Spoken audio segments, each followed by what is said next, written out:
Une autre explication des mots « j'ai trouvé une rançon » est que le saint, béni soit-il, dit à l'ange, le mérite que tu as mentionné sera la rançon de cet homme. Il le rachètera de la mort et de la descente à genoux. C'est pourquoi il appartient à l'homme de suivre le chemin de la vérité, afin que son accusateur se transforme en son avocat. 188. De même, les enfants d'Israël emploient de tels moyens à Yom Kippour, en donnant à la mauvaise inclination, Samaël, une chèvre, ainsi qu'un scapoga, et en l'engageant ainsi jusqu'à ce qu'elle devienne leur serviteur et monte témoigner devant le Saint, béni soit-il, en tant qu'intercesseur. Salomon a dit du mauvais penchant, si ton ennemi a faim, donne-lui du pain à manger, et s'il a soif, donne-lui de l'eau à boire. Michelet 25 2.21. 189. C'est pourquoi, un jour d'adversité, lorsque l'homme n'a plus de prise sur la Torah, c'est comme s'il faisait venir le Saint, béni soit-il, pour entendre les accusations du mauvais penchant, qui devient son persécuteur. Alors, c'est un jour d'avertissement, où ta force est petite Eb. Tsar Koshesha, qui constitue le mot Tsar Koko. Cela rend peu importante la puissance, Ko, du Shechina, référé comme Ko, parce que l'inclination mauvaise s'approche de la présence de Saint, béni soit-il, pour accuser, et la force du Shechina est diminuée à cause.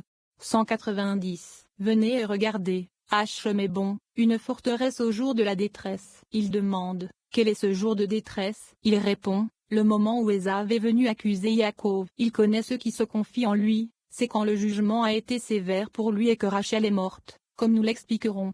191. Venez et voyez, l'accusateur n'est sur l'homme qu'au moment du danger. Viens et vois, parce que Yaakov a tardé à accomplir le vœu qu'il avait fait devant le Saint, béni soit-il. L'accusateur a exigé de lui un jugement et a demandé justice au moment où Rachel était en danger. Il a dit au Saint, béni soit-il, Yaakov n'a pas accompli son vœu, bien qu'il ait des richesses et de nombreux fils, et qu'il ne manque de rien. Il n'a pas accompli le vœu qu'il avait fait devant toi, et pourtant tu n'as pas exigé de punition. Immédiatement, Rachel fut en proie à des douleurs et à un dur labeur. Béréchit 35 2.16, car c'est le jugement sévère que l'ange de la mort lui a infligé. 192. Il demande, pourquoi Yaakov a été puni de cette manière? Il répond, c'est en accord avec le verset, si tu n'as rien à payer, pourquoi devrait-il enlever ton lit de dessous toi? Michelet 22, 27. C'est pourquoi Rachel est morte. C'était le jugement de l'ange de la mort. 193. Venez et regardez, qu'a fait Yaakov quand Ésav est arrivé. Il plaça en premier lieu les servantes et leurs enfants, puis Léa et ses enfants, et enfin Rachel et Yosef. Béréchit 33 2.2. Qu'est-ce qui l'a poussé à agir ainsi? Il avait peur pour Rachel, de peur que cet homme méchant ne voie sa beauté et ne l'attaque à cause d'elle. 194. Il est également écrit, les servantes s'approchèrent, elle et leurs enfants, et elles se prosternèrent. Léa aussi, avec ses enfants, s'approcha et se prosterna. Béréchit 33 2.6. Les femmes avant les hommes. Mais à propos de Rachel, le verset dit, et après s'est approché Joseph et Rachel. Joseph se tenait devant sa mère, la couvrant et la dissimulant, d'où les mots. Joseph est un rameau fructueux près d'un puits. Béréchit 49 2.22, dont le corps s'est agrandi pour protéger sa mère, près d'un puits, lit. Un œil, fait référence à l'œil de cet homme méchant, cet homme qui ne doit pas jeter un œil sur elle. 195. Ici, Rachel a été punie par le mauvais penchant, qu'il a accusé dans un moment de danger et a puni Yaakov pour son vœu non accompli. Cela a été plus difficile pour Yaakov. Tous ces problèmes précédents. Nous savons que Rachel est morte à cause de Yaakov à partir des mots Rachel est morte par moi. Béréchit 48 2.7. Sûrement cela est arrivé à cause de moi, parce que j'ai tardé à accomplir mon vœu. 196. Rabbi Ozi a dit, il est écrit, une malédiction qui n'a pas de cause reviendra. Li. Pa, Eb.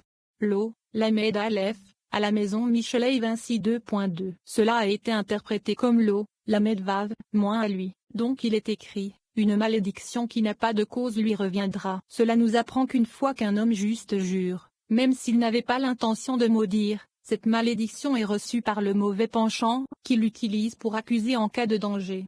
197. Yaakov a dit, quiconque avec qui tu trouves ton Elohim, qu'il ne vive pas. Béréchit 31 2.32. Bien qu'il ne sache pas que Rachel les a volés, le Satan, qui réside constamment parmi les hommes, a entendu ces mots et les a utilisés pour accuser dans un moment de danger. Nous avons donc appris qu'un homme ne doit jamais ouvrir sa bouche au Satan, car il s'empare de cette parole et l'utilise pour accuser en haut et en bas, surtout si la parole est sortie de la bouche d'un homme juste ou d'un sage. Rachel a été punie pour deux raisons. parce que Yaakov a tardé à accomplir son vœu, et à cause de la malédiction qu'il a prononcée. 19. Bien que l'âme puisse quitter le corps et revenir de son vivant, l'âme de Rachel n'est pas revenue et elle est morte. Avant de mourir, elle a nommé son dernier-né Ben-Oni, en raison du jugement sévère qui pesait sur elle. Yaakov renomma alors son plus jeune fils Benjamin, également pour le lier au côté droit, tout comme il avait attaché Rachel à la miséricorde. La pertinence de ce passage de cette section permet d'approfondir notre compréhension de l'importance des noms, et de leur influence sur notre destin par l'attraction ou la déviation de la lumière. Nous parvenons à une plus grande connexion avec notre propre nom et les influences particulières qu'il dégage. 198. Et il arriva que, comme son âme s'en allait, elle mourut. Rabbi Abba a demandé, si les mots comme son âme s'en allait signifient qu'elle est morte, pourquoi le verset se poursuit-il avec les mots car elle est morte? Il répond, les mots car elle est morte étaient nécessaires pour indiquer que l'âme n'est pas retournée au corps, et qu'elle est morte corporellement. Le départ de l'âme n'est pas une indication de la mort corporelle, car il y a des gens dont l'âme est partie et est revenue plus tard à sa place. C'est le sens des versets, et son esprit revint à lui Ishmuel 32.12, et leur cœur s'en alla Bereshit 42.2.28, mon âme s'en alla Shor Ashurim 5.2.6, et, jusqu'à ce qu'il n'y ait plus d'âme en lui Melachim 17.2.17. Mais quand l'âme de Rachel est partie, elle n'est pas revenue, et elle est morte. 199. Elle lui donna le nom de Ben-Oni, à cause du jugement sévère décidé contre elle. Yaakov, cependant, le tourna vers la droite, à savoir, vers Chassadim, pour lier l'ouest, la Nukva, vers la droite. Et bien qu'il soit Ben-Oni,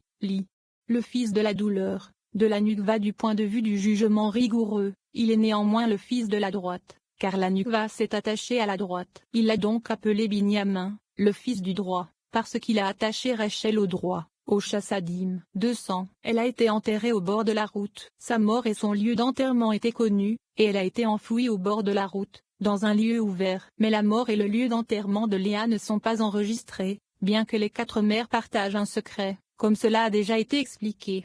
20. Et Yaakov posa un pilier. Cette section explique la signification de l'expression jusqu'à ce jour, qui est attachée à la citation du titre. Alors que Rabbi Yosi l'interprète comme une référence au jour où Dieu ressuscite les morts, Rabbi Yehuda explique qu'il s'agit d'une référence au jour où les enfants d'Israël reviendront d'exil, conformément au serment que Dieu a fait à la Shechina. À ce moment-là, les enfants d'Israël pleureront Rachel, comme elle a pleuré pour leur exil, et Rachel, Israël et la Shechina se réjouiront ensemble au bord de la route. La pertinence de ce passage. La lecture de cette section accélère la fin de l'exil pour les enfants d'Israël. De plus, cette lumière hâte la rédemption finale et la résurrection pour l'humanité. À un niveau personnel, cette énergie divine aide à ressusciter les secteurs de notre vie qui ont été déconnectés de la lumière. Nous nous libérons littéralement des forces de la mort.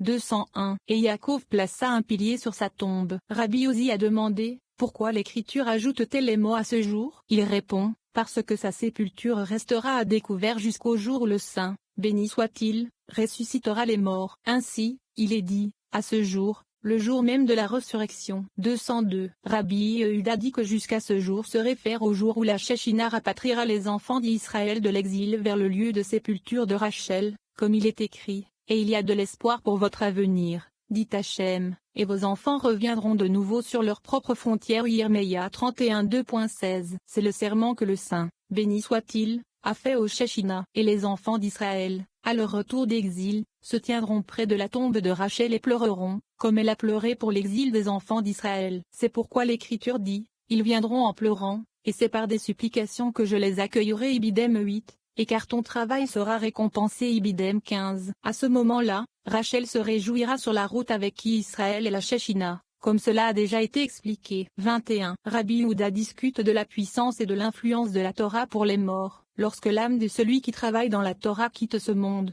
elle s'élève par les voies familières de la Torah, et la Torah préserve le corps et le protège contre les jugements de l'autre monde jusqu'au jour de la résurrection. Cependant, lorsque l'âme de celui qui ne travaille pas dans la Torah quitte ce monde, elle ne connaît pas les chemins à suivre. Par conséquent, elle trébuche et reçoit une punition. Cette section fournit également une explication des actions douteuses de Reuven, telles que décrites dans le verset titre. La discussion de cette question révèle que Reuven n'a pas réellement couché avec Bila, mais qu'il a déplacé le canapé afin d'empêcher la Shechina d'accomplir son devoir conjugal avec Yaakov. Ainsi, Reuven a été puni. Il a été privé de son droit d'aînesse, qui a été transféré à Yosef, conformément à la sagesse de Dieu. Cependant, les mérites de Reuven sont restés intacts et ses descendants sont restés dignes d'être inclus parmi les 12 tribus. De même, les actions du fils d'Élie, racontées dans le verset Élie était très vieux. Moins ne signifie pas qu'il a couché avec les femmes à l'entrée du temple. Au contraire, il les a retenues, les empêchant d'entrer jusqu'à ce que les autres sacrifices aient été offerts, comme il se doit. La pertinence de ce passage. La qualité de vie que nous créons pour nous-mêmes dans le monde physique reflète la qualité de vie qui nous attend après notre départ de cette existence. Notre qualité de vie est déterminée par nos actions et leur degré de développement spirituel via le chemin de la Torah. Cette section nous éclaire sur le pouvoir de la Torah et le chemin qu'elle offre. La lumière rayonnante nous aide à voir clairement les couloirs sombres de cette vie, afin d'éviter d'emprunter les chemins sombres de l'au-delà. 203. Et il arriva, lorsqu'Israël habitait dans ce pays, que Reuven alla coucher avec Bila, la concubine de son père, et Israël la prit. Or les fils de Yaakov étaient au nombre de 12. Béréchit 35 2.22-23. Rabbi Elazar a dit, quand Israël habitait, Hebron, dans cette terre, se réfère à la Shechina appelée terre, car à cette époque, quand Léa et Rachel sont mortes, la Shechina est devenue la maîtresse de la maison.